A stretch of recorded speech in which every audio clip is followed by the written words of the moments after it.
Aloha everybody, and happy hump day, or at least I hope you're having a happy hump day and not a sad slump day.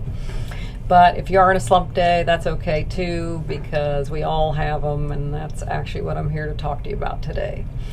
So since it's also NBA playoff time, I'm going to use basketball as my analogy. I love basketball, and if any of you watch it, you know about the momentum shifts that go in a game. So one team will be humping and the other one is usually slumping at that time. So that means the humping team, no matter what they throw up there, the ball goes in the basket.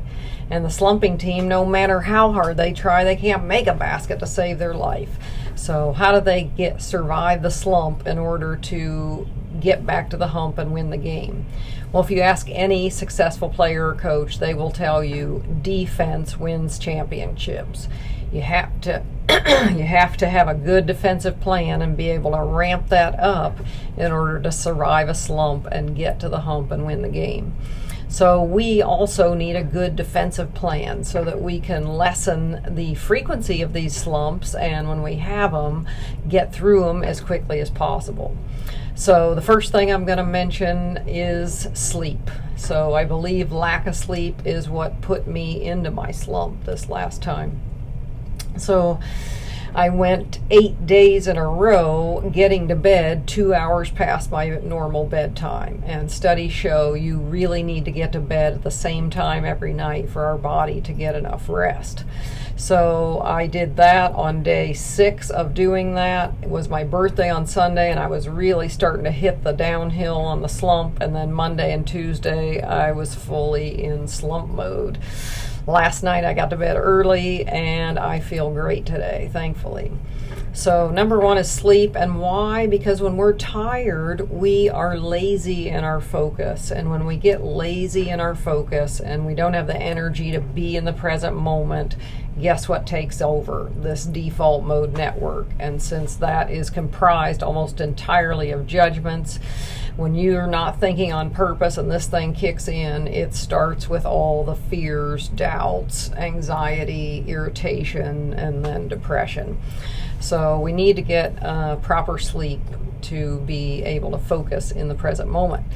The other thing is proper nutrition. If we don't get proper nutrition or drink enough water, our body is also tired and irritable and not able to stay focused in the present moment. And then the third thing is exercise. We know that when we move our body, everything just works better. And this is actually the part of the defense that I really ramp up when I'm not feeling good.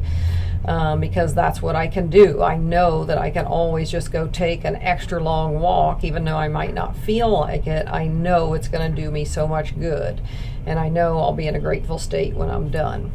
And then lastly, which is actually my number one thing for defense, is daily gratitude list and meditation practice. So I've been starting lately with about 5 minutes of a gratitude list, reading over the things I've written the day before and adding a few new things into it, feeling into that. So even though I might wake up like I did these last couple days, feeling a little bit sad, a little bit overwhelmed, as soon as I do a little gratitude, it automatically raises my energy a little, and then I do my coherence meditation practice with my heart math coherence monitor. And I know now that no matter what kind of state I wake up in 5 or 10 minutes, I can get myself into coherence. I can get myself into a joyful state. So that's super important. So I know I get myself into that state. I set the intention right away that I'm going to get to bed on time. I'm going to drink plenty of water and eat good nutrition, and I'm going to move my body. And this is my defensive plan that moves me through my slump as quickly as possible, and I hope it helps you. Thank you. Have a great day.